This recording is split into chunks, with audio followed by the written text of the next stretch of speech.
Você conhece o Sermão da Montanha, ou também chamado Sermão do Monte? Nós estamos iniciando o mês de julho e eu quero convidar a você a estarmos juntos, meditando, estudando o Sermão do Monte. Eu sou o pastor Sérgio Sabella. Deus abençoe sua vida, sua casa e a sua família. Se você tiver uma Bíblia, pegue ela, acompanhe a leitura. Nós vamos iniciar em Mateus capítulo de número 5, o Sermão do Monte. Ele se encontra no Evangelho de Mateus, capítulo 5, capítulo 6 e o capítulo de número 7. Vamos lá. Mateus capítulo de número 5, versículo de número 1, 2 e o 3. Diz assim: E Jesus, vendo a multidão, subiu ao monte e, assentando-se, aproximaram-se dele os seus discípulos. E, abrindo a sua boca, os ensinava, dizendo: Bem-aventurados os pobres de espírito, porque deles é o reino dos céus. Aqui está a primeira bem-aventurança. O Sermão do Monte, como eu disse, capítulo 5, 6 e 7 de Mateus, é um dos textos mais importantes para a nossa vida cristã. Aqui estão contidos ensinamentos, padrões, valores do reino de Deus. Eu sempre digo isso às pessoas que nos seguem, nos ouvem, que se você não conseguiu ainda ler a Bíblia toda, se você não conhece a Bíblia toda, mas se você conhecer a fundo o capítulo 5, 6 e 7 e praticá-los, você será um excelente cristão, excelente participante do reino de Deus, representante do reino de Deus. É claro que o bom é você ler a Bíblia toda, conhecer a Bíblia e praticar ela. Mas se você é um novo convertido, se você está iniciando, talvez você que está conosco, não é um novo convertido, mas você conhece alguém, encaminhe para ele essas lives que nós vamos fazer sobre o Sermão da Montanha. Nós vamos bem devagarzinho, O Sermão da Montanha ele começa com as bem-aventuranças e cada dia nós vamos falar de uma, bem rápido, são lives curtas, não serão lives abertas. O Sermão do Monte farei lives fechadas, tá bom? Faço e depois eu posto ela. Então aí você pega lá, acompanhe o nosso Instagram, serão feitas pelo Instagram, @Sérgio Sabella, 2L e 2A no final. Estou falando isso porque também é compartilhado no Facebook, mas as nossas lives são sempre feitas pelo Instagram. Então serão lives curtas, a não ser que o texto seja muito grande, Mas talvez nós dividimos ele se for possível. Iniciando o Sermão da Montanha, nós temos as bem-aventuranças. Nós vamos falando cada uma todo dia, um pouquinho de cada uma, e nós vamos assim estudando, aprendendo e, acima de tudo, praticando. Jesus ele disse que aquele que ouve as minhas palavras e pratica ela, não basta apenas ouvir, é preciso praticar. Você estará construindo a sua casa sob o alicerce rocha. Você será uma pessoa prudente. Então vamos lá. O Sermão do Monte ele começa dizendo, Mateus ele começa dizendo, aqui no capítulo 1, ele diz: E Jesus vendo a multidão. Sempre aonde Jesus estava, você vai lendo nos evangelhos, você vai ver que havia uma multidão seguindo Jesus, Uns de perto, outros de longe, ou de média distância, uns para ver, outros para ouvir, e outros por admiração, e outros por perseguição também. Essa multidão, ela era formada. E Jesus, vendo a multidão, subiu ao monte, por isso foi dado aí esse nome, Sermão do Monte, Sermão da Montanha. Jesus subiu a um monte, e o texto diz, e assentando. Era normal na cultura desse povo, o mestre, o professor, assentar, ficar sentado, e os ouvintes, os alunos, os seguidores, de pé, ouvindo os ensinamentos. E aproximaram-se dele os seus discípulos. Isso aqui é importante, quanto mais você se aproxima de Jesus, mais você aprende de Jesus, mais você cresce em Jesus. Versículo de número 2 diz: e abrindo a sua boca, os ensinava. Nós não estamos naquela tecnologia, né? Eles não tinham aquela tecnologia, mas Jesus usava a sua fala e usava também um local mais acústico que ajudava na propagação da sua fala, né? Então Jesus, abrindo a sua boca, os ensinava dizendo, você vai ler, você vai observar quando você ler a Bíblia, estou dizendo dos evangelhos, do ministério de Jesus, você vai perceber que Jesus ele mais ensinava do que ele pregava. O ensino é muito mais importante do que a pregação. O ensino que molda, o ensino que leva você a pensar, o ensino que te dá argumento, que te dá estrutura, que te modela, que faz de você um cristão. Todo cristão verdadeiro, ele precisa se preocupar com o ensino, em ouvir, em aprender, em estudar, porque Jesus muito mais ensinava, obviamente, porque é muito mais importante do que ele pregava, tá bom? E aí nós chegamos nas bem-aventuranças, e hoje nós vamos falar da primeira bem-aventurança. Nós temos aqui uma série de bem-aventurança. Obviamente, Jesus na sua sabedoria, aliás, a própria sabedoria de Deus, ele vai iniciar com uma bem-aventurança que é a base de você ser bem-aventurado, né? Um cidadão participante do reino de Deus. E ele começa dizendo, versículo de número 3, Mateus capítulo 5, versículo 3, ele diz: bem-aventurados, não é bem-aventurado, bem-aventurados os pobres de espírito, porque deles é o reino dos céus. Jesus ele vai falar sobre as bem-aventuranças e ele vai falar sobre o reino dos céus. Jesus ele veio trazer, implantar o reino de Deus no ser humano. Então, Jesus ele vai viver em torno do reino de Deus. Todas as vezes que você ouvir esta expressão, o reino de Deus, quando se fala em reino, nós estamos falando em um local. Quando se fala em reino, nós estamos falando de um rei. Quando nós falamos de reino, nós estamos falando a lei desse reino, de súditos desse reino, né? De padrões desse reino. Então, são coisas que nós devemos pensar quando nós ouvimos a expressão o reino de Deus. O que é o reino de Deus? É Deus reinando em um local, é Deus reinando em uma casa, é Deus reinando em uma pessoa, né?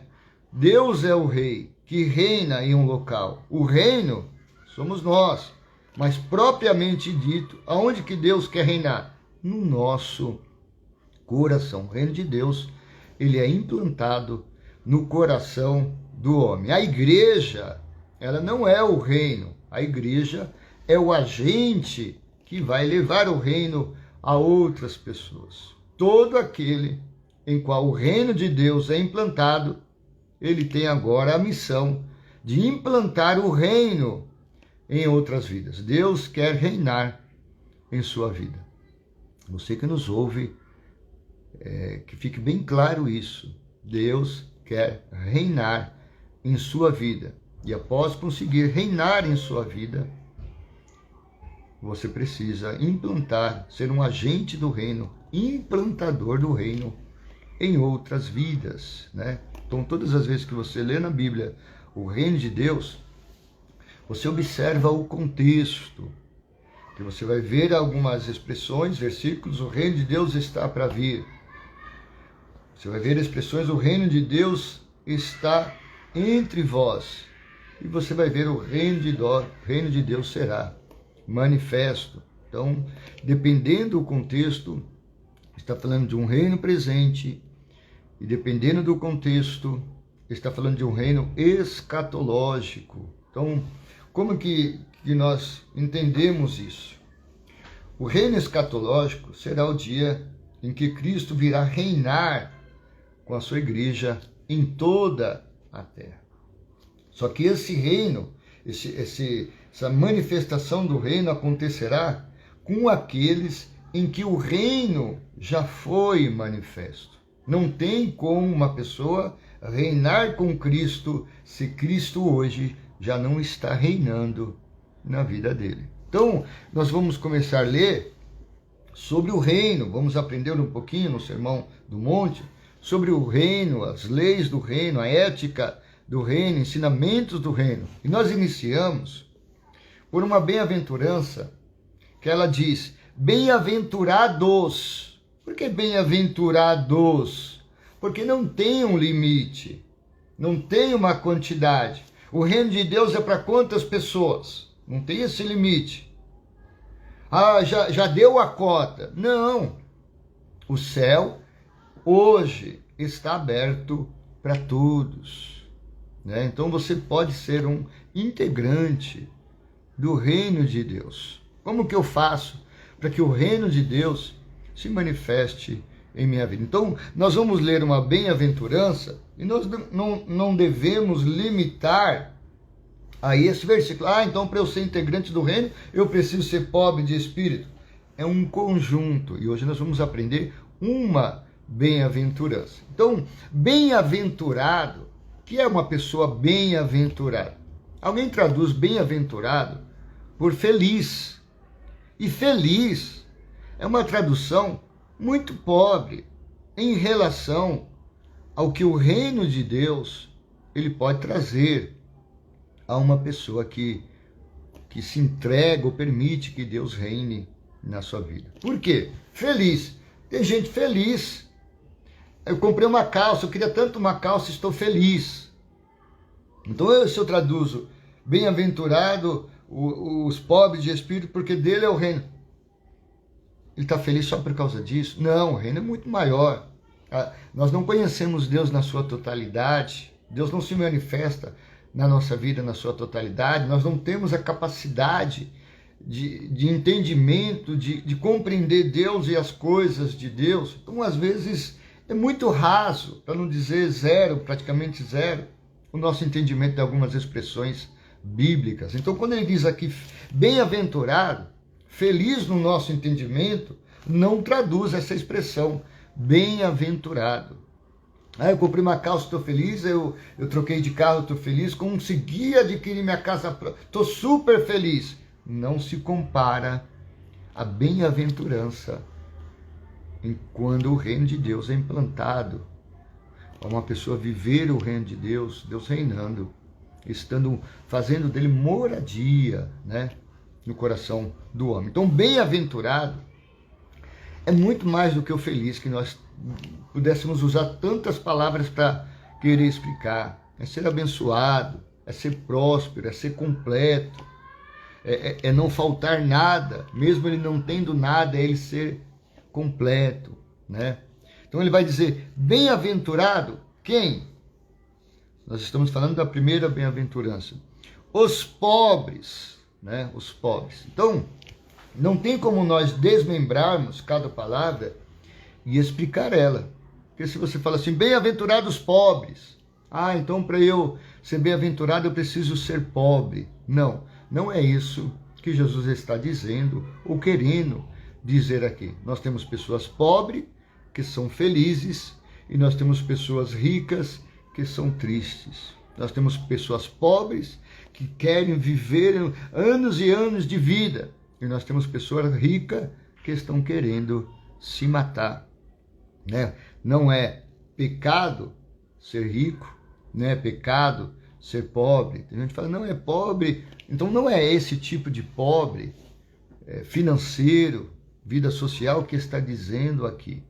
Bem-aventurados os pobres de espírito. Pobres de espírito, no seu espírito, no seu sentimento, no seu conhecimento, na sua mente, no seu entendimento, ele é pobre. Porque uma pessoa pobre é uma pessoa necessitada. A expressão pobre quer dizer carente, necessitado, está precisando, né? Está sentindo falta. Uma pessoa abastada, uma pessoa que é rica, ele fala, eu sou rico, eu não preciso de nada, eu tenho tudo que eu preciso. E o pobre dá o entendimento de alguém carente, que precisa, né? Quem é bem-aventurado? O pobre de espírito, ou seja, ele entende dentro dele, ele é consciente, ele sabe que ele precisa do quê? De algo espiritual, de vida espiritual, de alimentar a sua vida espiritual. Sou carente no meu espírito, eu preciso de Deus, eu preciso. Por isso que bem-aventurado o pobre de espírito, bem-aventurados os pobres de espírito, porque deles é o reino de Deus. Ele é pobre de necessidade de querer o reino de Deus e as coisas do reino de Deus, de querer o Deus do reino de Deus e a presença daquilo que é proveniente da presença de Deus, do reino de Deus, do Deus do reino, né? Então, pobre de espírito é uma pessoa que sempre está buscando se encher do Espírito, encher o seu espírito da presença de Deus, se satisfazer. Eu preciso mais de Deus, eu quero mais de Deus, eu quero mais das coisas de Deus. Essa busca constante, né, não finita, não tem fim, de querer Deus, mais de Deus, mais de Deus, preciso de Deus, nunca estar satisfeito com aquilo que já tem da parte de Deus. São os pobres de espírito. Jesus começa esse sermão da montanha pelo primeiro degrau, pela base. Qual é a base do cristianismo? Qual é a base do reino de Deus? Qual é a base para ser bem-aventurado? Qual é a base para ser abençoado? O desejo ardente da presença de Deus, de se alimentar de Deus, de querer Deus, de precisar de Deus, de estar ali buscando a Deus, de estar na presença de Deus. Então, primeira coisa que nós observamos ao iniciar aqui o nosso estudo do Sermão do Monte, Jesus inicia o Sermão do Monte dizendo, quer ser bem-aventurado?